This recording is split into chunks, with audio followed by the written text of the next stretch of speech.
Ladies and gentlemen, this is TVP World. You're watching another edition of Military Mind, bringing you news from the front lines. I'm your host, Benjamin Lee. Russian forces attacked Ukraine overnight using a Kinzhal aeroballistic missile and nearly 150 strike drones. Residents in frontline regions were injured during the attacks. According to the head of the Kherson region, one person was killed and 15 others injured, including 2 children. Russian forces shelled Kherson using multiple launch rocket systems. A children's playground was hit while local residents and children were nearby. Authorities said a man was killed at the scene. His wife and their 2 daughters, aged 3 and 6, were also injured and taken to the hospital. Meanwhile, in Russia, a drone struck the regional court building in Nizhny Novgorod. According to local authorities, no one was injured. Photos and videos published by Ukrainian monitoring channels suggest the upper floor of the building sustained minor damage. On the front line, Russian forces continue flanking attacks around Konstantinivka.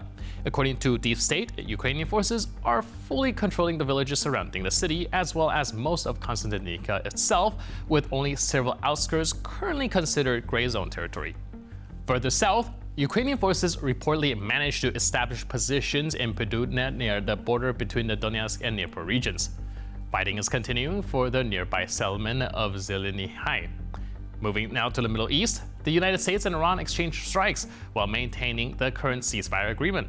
American forces carried out strikes against a military facility in the city of Bandar Abbas in southern Iran. U.S. forces also intercepted 4 Iranian missiles near the Strait of Hormuz. According to U.S. officials, the strike targeted a ground control station in Bandar Abbas that was allegedly preparing another drone launch. American officials described the action as defensive and aimed at maintaining the ceasefire regime. Shortly afterwards, Iran's Islamic Revolutionary Guard Corps announced that Iranian forces had struck a U.S. airbase in response. The IRGC described the attack as a warning to the United States and said that any future American aggression would trigger a, quote, more decisive Iranian response. Iranian officials did not specify which airbase had been targeted. However, almost simultaneously, the Kuwait military, in a country that hosts one of the largest U.S. military bases in the region, reported intercepting drones and missiles. Russian propaganda outlets were once again quick to report the complete destruction of yet another Western tank, releasing footage of an attack on a Ukrainian Leopard 1A5. However, a detailed analysis of the dashcam footage proves exactly the opposite. The vehicle not only withstood a series of impacts, but also demonstrated remarkable resilience thanks to expert upgrades and the crew's professionalism. It is clearly visible that the fire is raging exclusively on the surface of the vehicle's rear section. Most likely, the external fuel tanks, mounted equipment, or camouflage netting caught fire. There are no signs of an internal ammunition detonation, a breach in the engine or transmission compartment, or flames breaking through inside the armored compartment.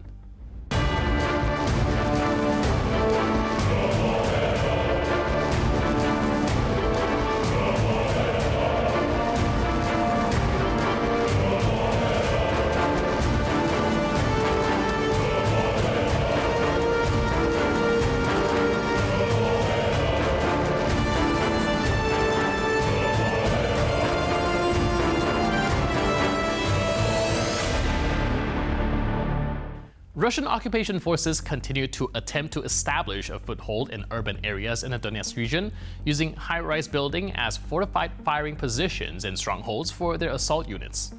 However, the Ukrainian Air Force has once again demonstrated that concrete walls are unable to protect the invaders from Western high-precision weapons. The successful strike on Donetsk is further proof of how effective it is to integrate AASM HAMMER bombs into Ukrainian MiG-29 aircraft.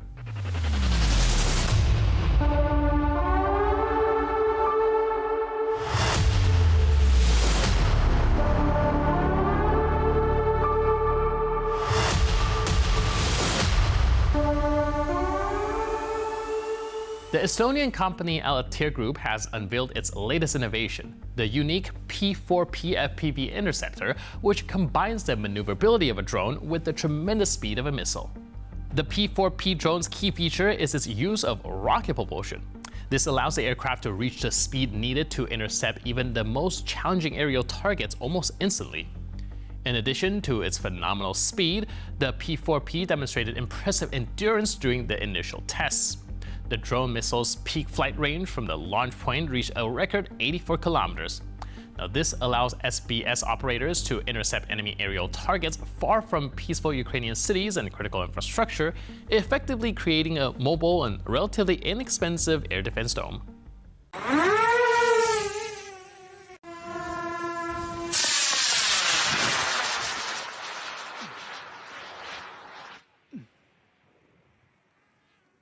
The Ukrainian Armed Forces unmanned aerial vehicle units continue to systematically and methodically implement the air defense collapse strategy against Russian occupation forces. While Kremlin propaganda reports on an impenetrable umbrella over the temporarily occupied territories, operators of the unmanned system forces are increasing the intensity of high-precision strikes on military targets deep within Russian territory. Ukraine's units prioritize targets that were responsible for monitoring the skies and coordinating Russia's anti-aircraft missile systems. During aerial patrols deep behind enemy lines, operators detected and precisely struck critical nodes, command and control vehicle of the Buk M2 SAM system, and the Naval SV radar.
And with that footage, we conclude this edition of Military Mind. But for more news, update, and commentary, please stay tuned to TVP World.